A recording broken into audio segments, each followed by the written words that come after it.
আজকে আমি ঘুমের থেকে উঠতে অসম্ভব লেট হয়ে গেছিলো। দেখি যে মায়ের সকালবেলা খাওয়া দাওয়া সব কিছু হয়েও গেছে। আমি খালি সকালবেলা উঠে খালি চা খেলাম, আর মা এখানে রান্না কাজে ব্যস্ত। কিছুক্ষণ পরে শুভও এসে গেছে, আর শুভও খেতে বসে গেছে দুপুরবেলার খাওয়া।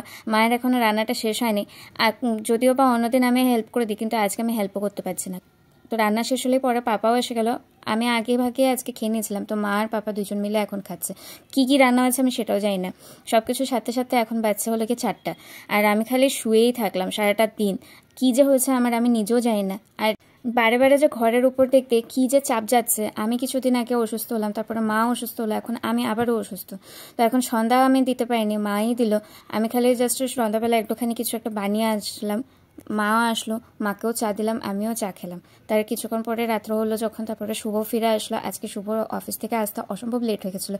তারপরে বন্ধুকে নিয়ে খেলতে খেলতে কখন জানি রাত্র হয়ে গেলো আমি জানিও না। আমি শুয়ে পড়লাম খালি। আজকে খালি শুতে সত্যিই আমার দিনটা গেল গিয়ে। তা আজকে ব্লগটা এখানেই শেষ করছি। কাল থেকে আশা করি আমি ভালোভাবে আবারও ব্লগ করতে পারবো। টাটা।